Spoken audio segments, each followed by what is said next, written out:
1 Coríntios 15, verso 11 ao 28, é um texto grande. Eu farei a leitura e peço a você que acompanhe a leitura do texto em sua Bíblia e, se possível, mantenha a sua Bíblia aberta para que nós possamos voltar a este texto até o final. 1 Coríntios 15, verso 11, a continuação do texto que já foi lido até o verso 28. Portanto, seja eu ou sejam eles, assim pregamos e assim crestes. Ora, se é corrente pregar-se que Cristo ressuscitou dentre os mortos, como, pois, afirmam alguns dentre vós que não há ressurreição de mortos? E se não há ressurreição de mortos, então Cristo não ressuscitou. E se Cristo não ressuscitou, é vã nossa pregação e vã a vossa fé. E somos tidos por falsas testemunhas de Deus, porque temos asseverado contra Deus que ele ressuscitou a Cristo, ao qual ele não ressuscitou. Se é certo que os mortos não ressuscitam. Porque se os mortos não ressuscitam, também Cristo não ressuscitou. E se Cristo não ressuscitou, é vã a vossa fé. E ainda permaneceis nos vossos pecados, e ainda mais, os que dormiram em Cristo pereceram. Se a nossa esperança em Cristo se limita a apenas esta vida, somos os mais infelizes de todos os homens. Mas, de fato, Cristo ressuscitou dentre os mortos, sendo ele as primícias dos que dormem. Visto que a morte veio por um homem, também por um homem veio a ressurreição dos mortos. Porque assim como em Adão todos morrem, assim também todos serão vivificados em Cristo. Cada um, porém, por sua própria ordem. Cristo, as primícias, depois os que são de Cristo na sua vinda. Então virá o fim, quando ele entregar o reino ao Deus e Pai, quando houver destruído todo o principado, bem como toda a potestade e poder. Porque convém que ele reine até que haja posto todos os inimigos debaixo dos pés. E o último inimigo a ser destruído é a morte, porque todas as coisas sujeitou debaixo dos pés. E quando diz todas as coisas estão sujeitas, certamente exclui aquele a que tudo lhe subordinou.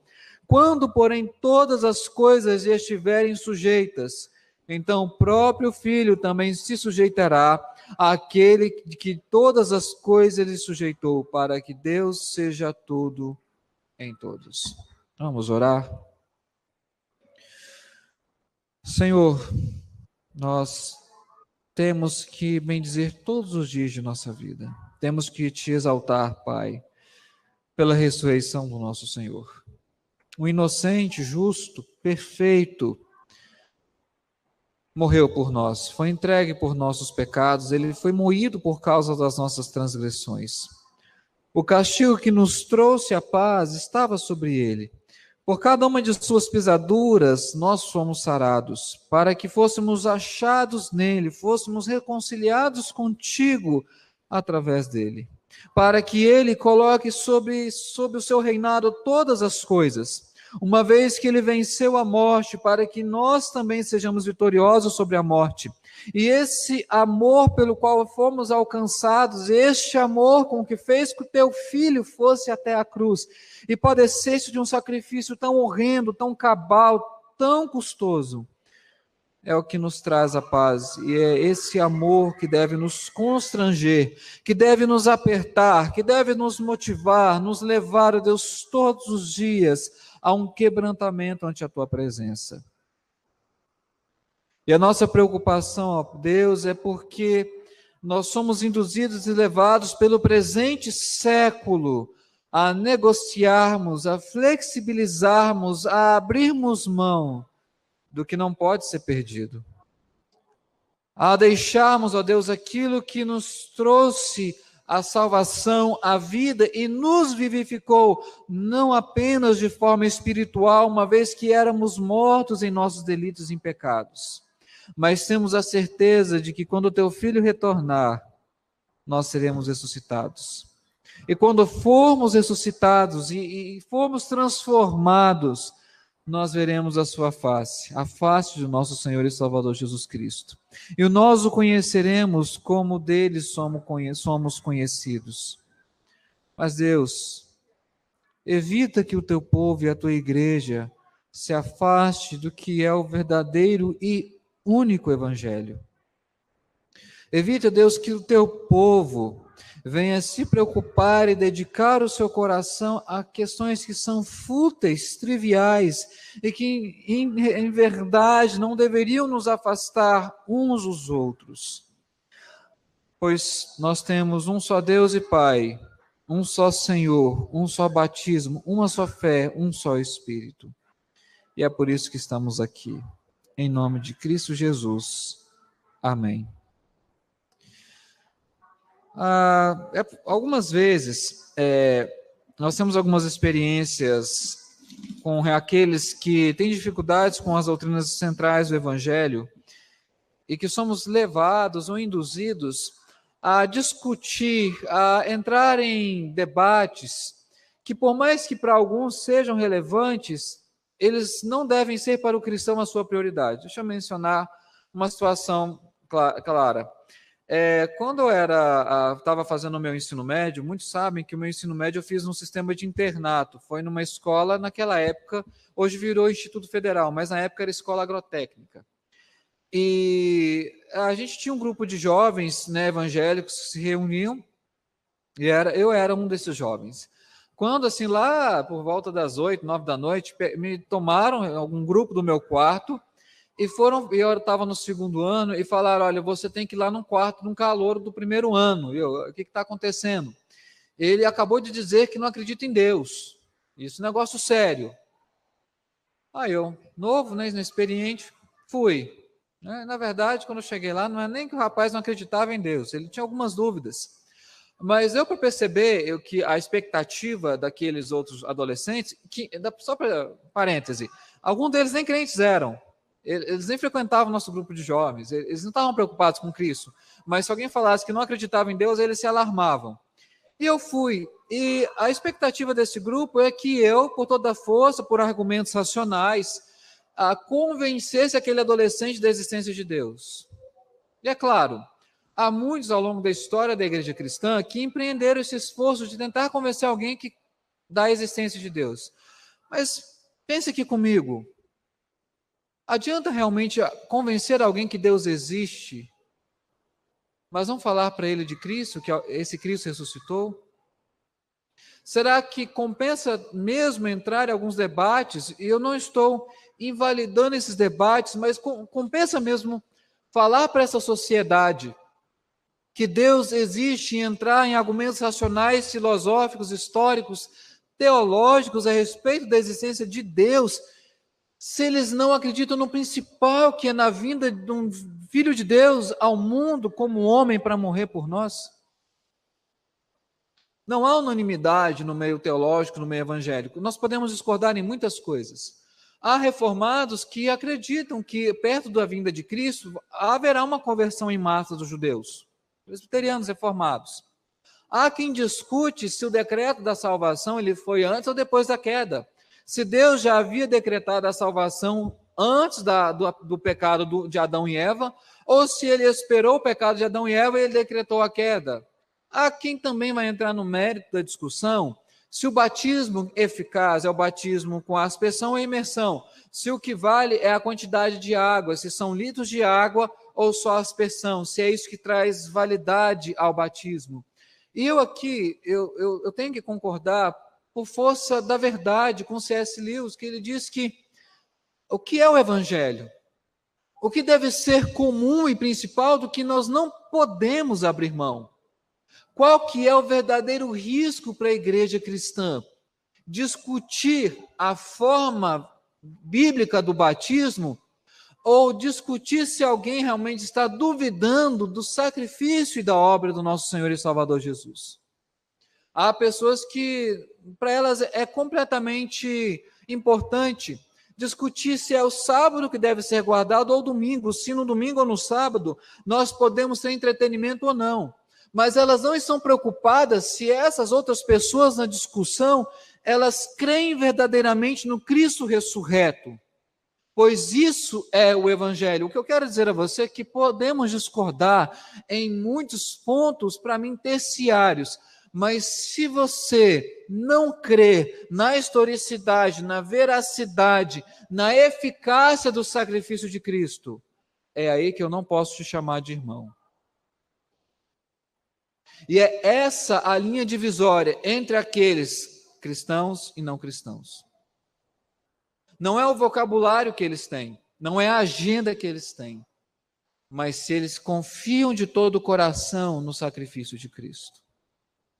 Essa era a preocupação dos autores bíblicos.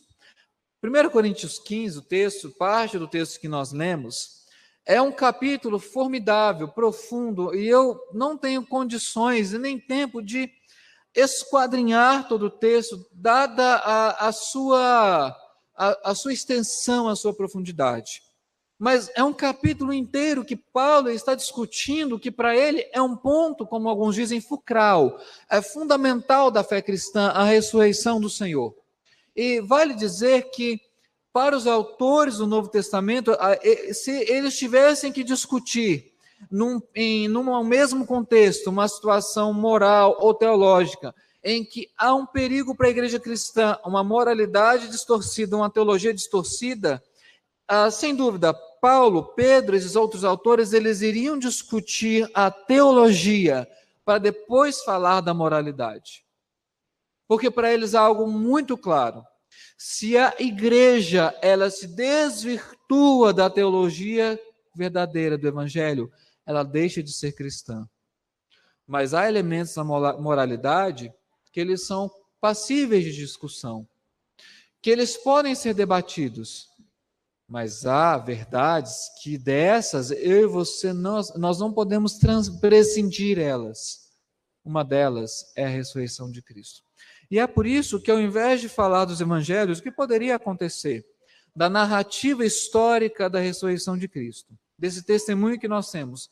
Eu optei por um texto que vai mostrar para nós a importância para a fé, para a história, para a salvação e para a nossa esperança da ressurreição de Cristo. O que Paulo está preocupado aqui é mostrar para a igreja que o perigo deles deixarem de crer ou compreender corretamente a ressurreição de Cristo é que eles deixariam de ser cristãos.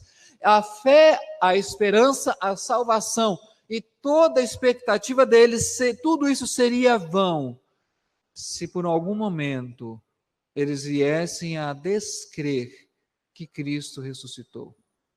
E é por isso, eu quero convidar você a olharmos pela profundidade do texto, como que num voo panorâmico, a importância da ressurreição de Cristo para nós hoje. E ao fazermos essa reflexão, e essa é a proposição do texto, é para nós discutirmos se a nossa fé, se a nossa esperança, se aquilo que cremos é ou não vão.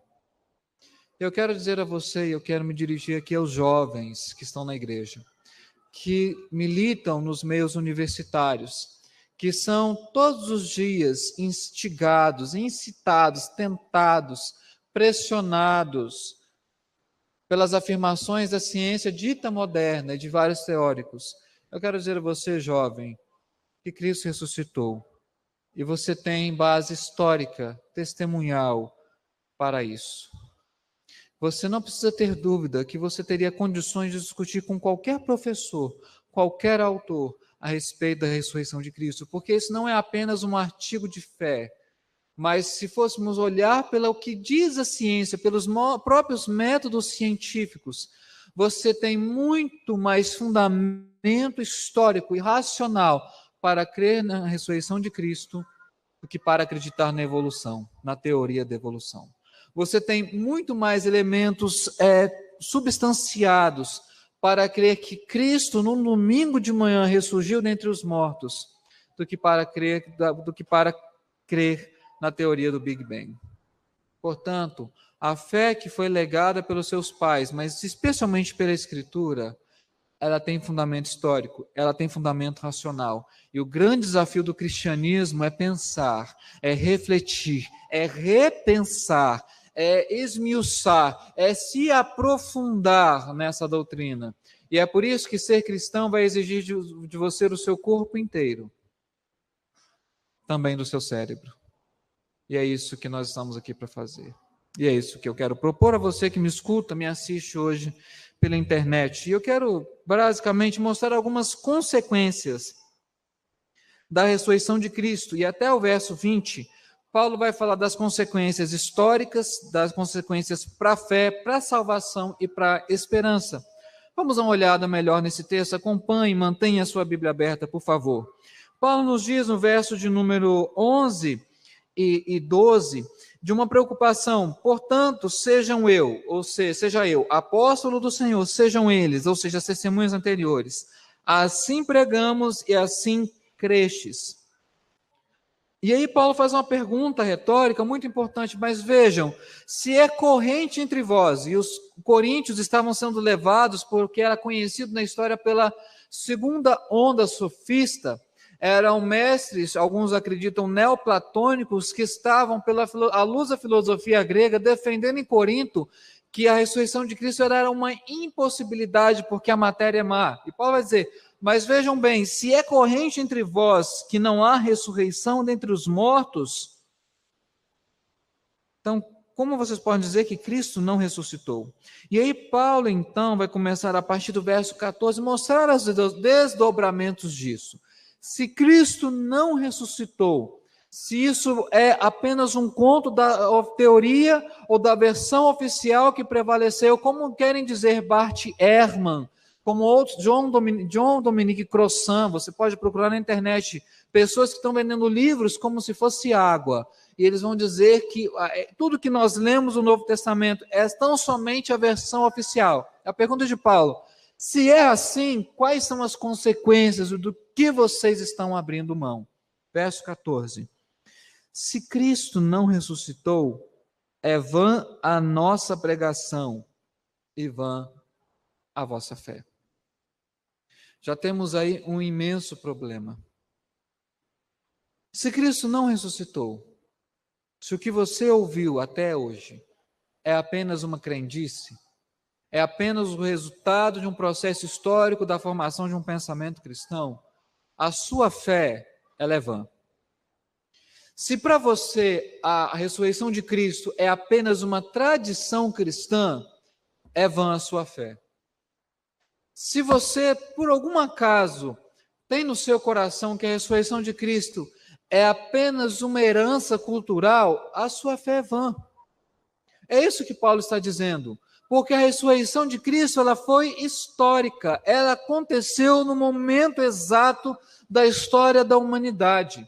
E mais do que isso, essa ressurreição teve testemunhos, ele foi visto pelos apóstolos, e ele mesmo diz, Paulo, nos versos anteriores, ele foi visto por mais de 500 testemunhas.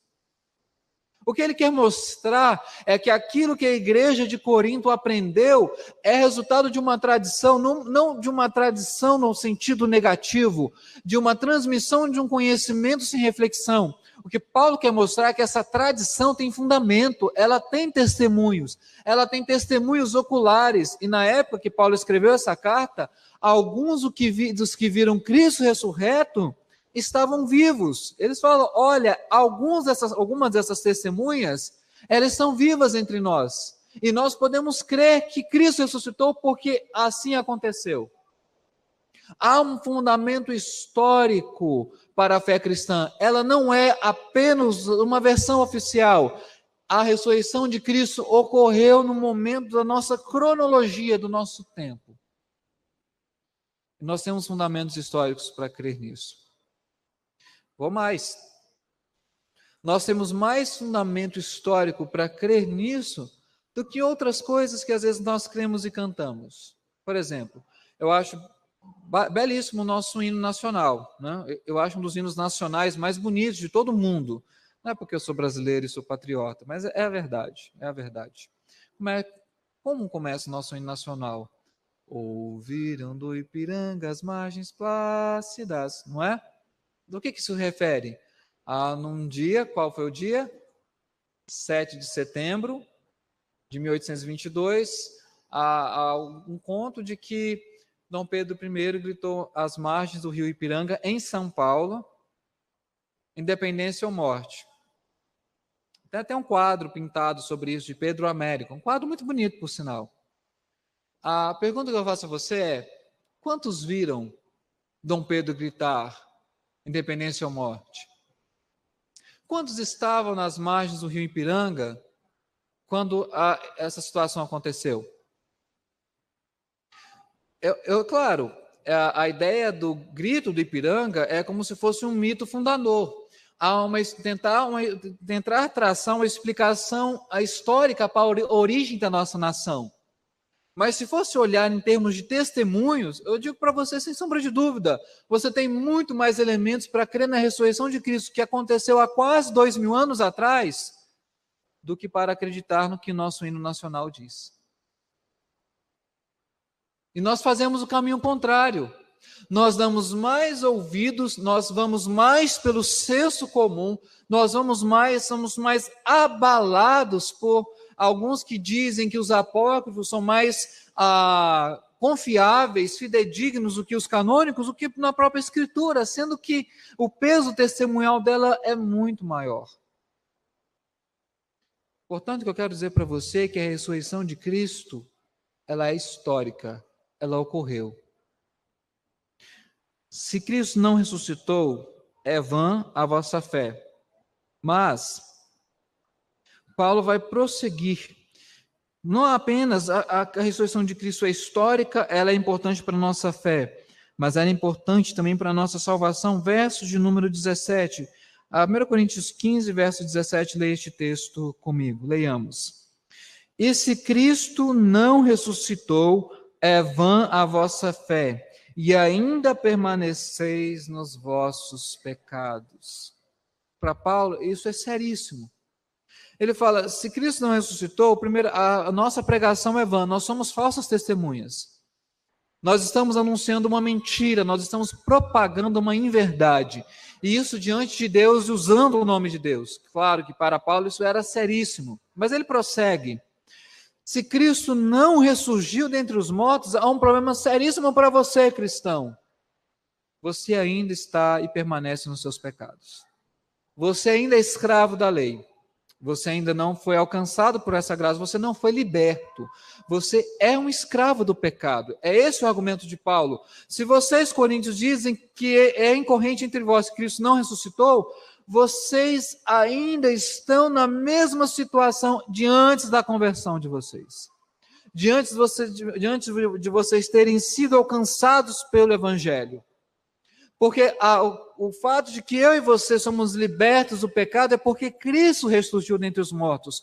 Quando ele deu a sua vida na cruz, ele levou o meu, o seu pecado. E pecado inclui duas coisas fundamentais.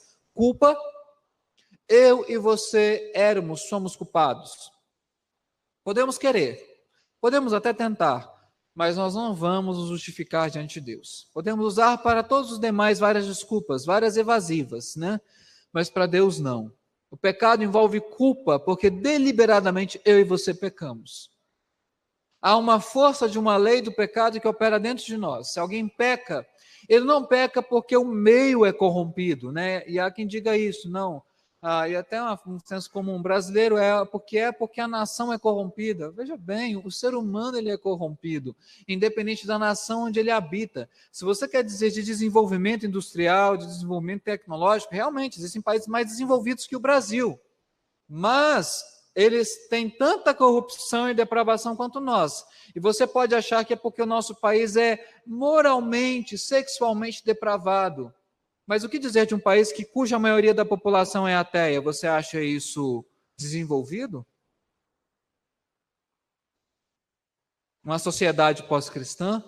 O grande desafio de missionários na Europa é porque eles estão lidando com a sociedade que já viveu o cristianismo, já experimentou o cristianismo, diz ter se decepcionado com o cristianismo e agora estão sendo reevangelizados. E há uma ironia. Pelos países de missionários oriundos de países que foram anteriormente colônias dos países europeus. Não é isso que está acontecendo? Não é o Brasil, os países latino-americanos que estão mandando missionários para a Europa? Veja bem, eu não estou dizendo que o nosso país não tem problemas, mas eu quero mostrar que o cristianismo, ele vai pontuar que eu e você fomos libertos do pecado, e essa é uma obra que Deus faz em todos aqueles que são alcançados pela graça dele. Quando fala libertar do pecado, não entenda apenas em termos moralistas e sexuais, não é de um pecado sexual e moralista, mas às vezes o pecado na vida de uma pessoa é porque ela ama tanto a ideologia que ela aprendeu na faculdade, que ela às vezes acha que tem que optar entre Deus e a sua ideologia. E às vezes ela opta pela sua ideologia. E isso é pecado. E desse também Deus tem que continuamente nos libertar. Se Cristo não ressuscitou, eu e você estaríamos ainda debaixo do pecado. Mas graças a Deus que Ele ressuscitou. Graças a Deus, nosso Salvador foi ressurreto dentre os mortos ao terceiro dia. Significa que eu e você, nós vamos pecar. Eu e você vamos cair. Mas a cada queda, a graça nos restaura, nos coloca de pé e nos coloca para caminhar. Como eu já falei, cristão não é aquele que nunca erra, mas aquele que erra, se arrepende, levanta a cabeça e continua caminhando, mesmo após cada queda. Você não é um cristão, melhor dizendo, você é um cristão não pelo que você faz, por favor, não vá por esse discurso. Você é um cristão por aquilo que Cristo fez na cruz. Se ser cristão fosse uma matéria do que eu e você fazemos, estaríamos perdidos. Cristianismo parte do pressuposto daquilo que Deus fez por nós, não daquilo que nós tentamos fazer por Ele. Essa é uma mensagem básica cristã. Cristianismo é a religião ou a afirmação de um Deus que vai ao encontro do homem. Não é do homem que consegue um meio de alcançar Deus. Mas é o Deus que se fez homem, habitou entre nós, cheio de graça e de verdade, foi à cruz e ressurgiu dentre os mortos. Esse é o Evangelho. Mas não é apenas para a história, para a fé e para a salvação. Mas Paulo diz que a ressurreição de Cristo é importante para a nossa esperança. Verso de número 18. Leamos novamente juntos. 1 Coríntios 15, verso 18. Leiamos. E ainda mais os que dormiram em Cristo pereceram. Esse é um argumento formidável de Paulo. Nosso texto que nós lemos, 1 Coríntios 15, versos 50 a 58, no escopo do Novo Testamento, é uma das melhores e mais detalhadas explicações sobre como se dará a nossa ressurreição dos mortos.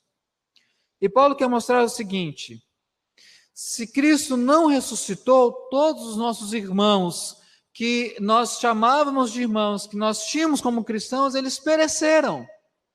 Eles estão perdidos, porque a nossa garantia de que depois que nós partirmos desse mundo, nós seremos vitoriosos sobre a morte, é que Cristo venceu a morte lá no Calvário. Ele venceu a morte quando ele foi ressuscitado dentre os mortos. Mas se ele não venceu a morte, qual a sua garantia que você morrer, o dia que você morrer, você vai se encontrar com ele? Se ele não ressurgiu dos mortos, olha, nós somos os mais infelizes, porque a vida se resume aqui, a essa esfera. E, sinceramente, nós não passamos meros materialistas, não no sentido da linha teórica, histórica e filosófica, não me entenda nesse sentido, mas aqueles que acreditam que tudo que existe é o que está aqui. Não existe vida após morte. Mas o que Paulo quer dizer, e quando ele fala, se a nossa esperança em Cristo se limita apenas a esta vida, o que Paulo está pontuando para nós é que o cristão, ele tem apenas uma vida, a vida eterna. E essa vida que ele vive aqui, que é a vida que Paulo e outros dizem na carne, não no sentido negativo, mas na carne significa nesse corpo, é apenas um prenúncio, uma parte necessária da verdadeira vida que é a vida eterna. O fato de que os crentes, quando morrem, eles não ficam num limbo, dormindo, adormecidos e inconscientes. E nem mesmo, como alguns dizem, são aniquilados. Ou seja, morreu, acabou. Mas a crença de cristãos ao longo de séculos na história da teologia é de que aquele que é cristão, verdadeiramente salvo em Cristo, quando ele morre, ele vai ver a face de Jesus. Ele vai se encontrar com o Salvador. E é por isso que, ao vivermos este mundo, não sei se já te passou por essa sensação, você pode chamar de mórbida, você pode chamar até de outros nomes, mas você já não sentiu vontade de partir desse mundo e antecipar esse encontro com Cristo? De vê-lo como Ele é? De estar com Ele? Já não te passou aquela sensação no coração, Senhor? Eu acredito em tudo isso que a tua palavra nos diz. Eu acredito na ressurreição, eu acredito na vida eterna. Mas não teria como o Senhor dar uma antecipada, né? Estender menos, para que eu possa desfrutar disso mais cedo? Esse é o fundamento da esperança cristã. Não estou dizendo que é para você simplesmente desejar a morte como um fim em si mesmo, mas eu quero dizer para você, se você está pensando que a sua vida é esta aqui, você é infeliz. Se você trabalha todos os dias, acorda de manhã, fez uma faculdade, fez um mestrado, fez um doutorado, tudo isso é muito legítimo. Eu até falo, o cristão ele tem que fazer isso mesmo, ele tem que estudar. Porque se tem um povo, eu digo um povo assim, no sentido positivo, se tem uma linha da sociedade que tem que ser vanguarda nos estudos, chama-se os cristãos. Porque até para crer, eles usam o raciocínio, eles usam o cérebro, quanto mais para as outras coisas. Mas, se a sua esperança se resume a isso, você é infeliz. Se você levanta todos os dias apenas para cumprir um papel social, para estabelecer um meio de produção, se você acorda e dorme pelo que você ganha, você é muito, não é pouco, infeliz. Sabe o que eu acho? E na verdade não é o que eu acho, que autores têm pontuado a respeito do cristianismo, é que eles dizem acreditar na vida pós-morte, mas vivem como se só existisse essa vida. Querem desfrutar de tudo, do aqui e o agora. Mas afinal, não há uma vida por vir, uma vida eterna? Por que os cristãos que dizem, professam ter essa fé, vivem como se tudo terminasse com a morte? Porque, embora acreditem na compaixão, são tão avarentos. Não compartilham, porque sabem que os bens deste mundo são passageiros, né?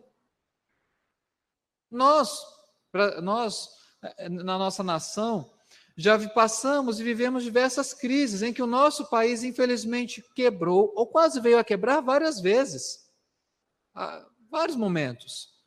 Não acha você que a crise foi apenas de 2015, a dita crise de 2014 até hoje? É porque você não viveu a época do Império na Guerra do Paraguai, né? O país foi desmantelado. Você também não viveu, né? Eu e você não vivemos a transição da república, da monarquia para a república. De crises, o nosso país já tem história. Mas o que nós aprendemos é que, às vezes, nós temos muito e, às vezes, nós temos pouco. Há momentos de fartura, de privação. Há dias em que nós nos damos ao luxo de comer um bom sanduíche. Gourmet, né? Porque agora a onda é gourmet aqui em Goiânia, né? Todo lugar que você vai é sanduíche gourmet. É uma delícia, mas você pode fazer isso. Mas há dias em que você tem que repartir o pão com aquele que nem o básico tem. Para você não achar que eu estou numa mensagem muito usar muito entre aspas, socialista, mas se nós cristãos cremos na vida eterna, por que nós damos tanto valor que as pessoas sejam classificadas e categorizadas pelo que elas recebem, pelo que elas têm? Se tudo nesse mundo vai passar como a erva, que nasce torna-se verde e murcha. Por que para nós o mais importante, às vezes, na escolha de uma igreja, é a estrutura dessa igreja em termos de departamento infantil, de ar-condicionado, de mensagem, sendo que, às vezes, a nossa escolha é mais pelo trivial do que pelo principal. A nossa esperança não está neste mundo. E viver como cristão é andar nessa terra com o coração na pátria celestial. Eu e você aqui não somos mais do que meros peregrinos. Peregrine, viaje, conheça o mundo e veja o que Deus fez de bom. Mas, por favor, lembre-se do que o que nós temos aqui é um rascunho maculado pelo pecado do que Deus vai fazer no último dia. E Ele está te preparando para esse dia. E é essa a sua missão principal. O que passar disso é bom, é legítimo, mas não é o principal, porque o principal é colocar o nosso coração em Cristo, viver neste mundo como se não vivêssemos nele, desfrutar deste mundo como se não desfrutássemos dele, porque um inocente morreu na cruz por nós, para que eu e você sejamos mais do que medíocres, que têm o nome de cristão, mas que vivemos como se fôssemos completos ateus. E, sinceramente, não só a igreja verdadeiramente cristã, mas a sociedade, os não crentes, estão cansados de cristãos medíocres que professam um Deus, mas o negam com suas atitudes. Que dizem ter uma fé, mas o coração deles claramente só está nesse mundo e são tão gananciosos, ambiciosos, mesquinhos, do que alguém que nunca ouviu falar do Evangelho e não tem Cristo no coração. Sabe que uma vez aconteceu de um testemunho muito triste, de alguém que passava na frente de uma igreja. Era o seguinte, é uma igreja numa cidade, eu também não mencionar o nome por razões de ética. Não está muito longe, ok? Mas uma igreja, e essa igreja fica no centro da cidade. E o centro da cidade, de algumas cidades no Brasil, de algumas capitais, é morto à noite, né? Já reparou? Algumas capitais no Brasil, o centro deu o fim de semana, passou o período expediente e fica deserto. Uma pessoa não crente, todos os domingos, quando terminava o culto, passava na frente dessa igreja. Todos os cultos. E é claro, ele passava e escutava as conversas, né, que estavam nos círculos dos cristãos. E ele comentou para uma pessoa crente que estava lá dele, olha, eu passo todos os domingos na frente daquela igreja e passo principalmente por meio dos jovens daquela igreja. Eles não falam de outra coisa, de combinar assim, onde nós vamos sair hoje? Onde nós vamos comer? Onde que vai ser a balada? Né? A gente já cumpriu o nosso papel social de crente, fizemos nossa parte religiosa, agora estamos com crédito para pecar à vontade. Era isso que resumia a conversa daqueles jovens. Se é isso que resume que nós conversamos, o que nós cremos, nós nos encaixamos em 1 Coríntios 15, 19. Somos os mais infelizes. E essa ressurreição, para muitos assim, é completamente vã, mas não para nós. Eu quero concluir rapidamente dizendo algumas coisas que eu acho que são importantes para a igreja. A igreja que me escuta e aqueles que podem estar assistindo ou vão assistir pela internet. Eu acho que numa difusão e obtusidade do chamado meio evangélico brasileiro hoje, é fundamental e urgente voltarmos ao que é o Evangelho. Voltarmos ao cerne da fé cristã. Segunda conclusão. Diante também dessa obtusidade, dessa superficialidade que vivemos nos nossos dias, das perguntas e inquietações que a sociedade tem levantado para o cristianismo, eu e você, como cristãos, não podemos nos dar ao luxo de sermos superficiais, fúteis, medíocres. Isso não é um luxo que eu e você podemos nos dar. Terceira conclusão. Se o que te traz a essa igreja, se o que te traz a participar da ceia for outra coisa ou outra pessoa que não Cristo, você se encontra entre os mais infelizes. Mas o que eu quero dizer a você que me escuta nessa noite, eu parto do pressuposto que nem todos que estão aqui talvez sejam cristãos.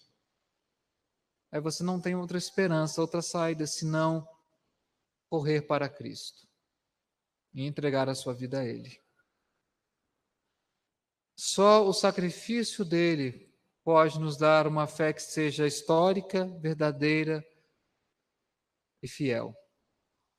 Só nele nós temos a garantia de que, ao partirmos deste mundo, temos uma série de promessas que vão se cumprir. Sem ele, você está sem esperança. E a sua vida se resume a essa terra. Eu posso falar a você que é cristão, primeiro, ao público cristão. Volte ao fundamental do Evangelho. Talvez é isso que os cristãos mais precisam nesse momento. Mas a você que não é crente, creia nesse Evangelho. Não porque ele é atraente, não porque ele é popular, mas nós cremos no Evangelho porque ele é verdadeiro. E é por isso que nós somos crentes. Vamos orar?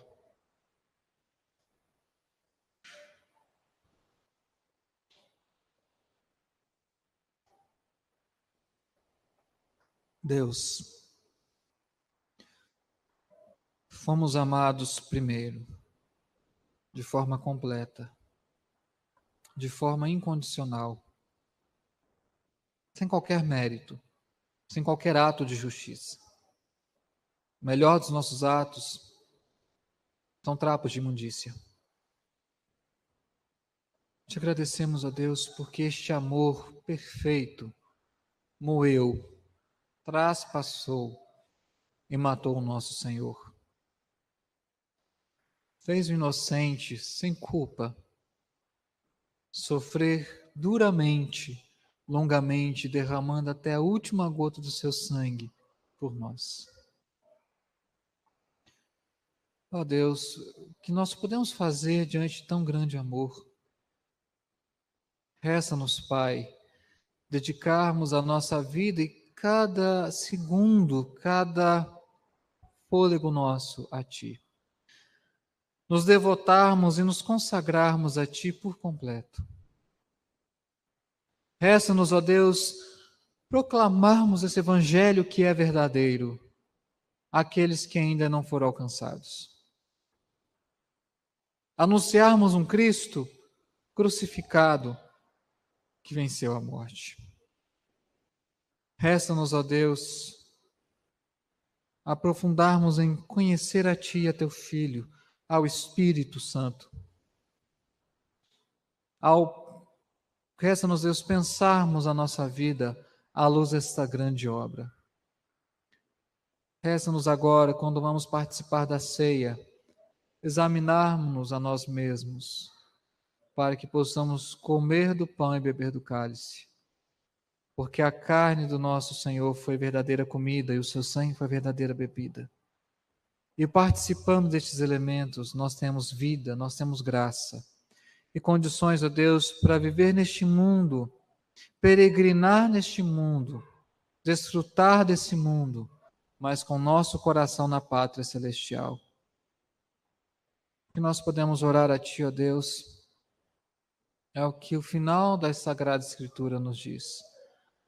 Maranata, ora vem, Senhor Jesus. Nós esperamos, ó Pai, com muita expectativa a vinda do nosso Senhor. Ardentemente, aquele dia em que veremos a face de Cristo e teremos uma comunhão completa com Ele. Enquanto isso, prepara-nos, ó Deus. Nisso, prepara-nos através da ceia. É a nossa oração, em nome de Jesus. Amém.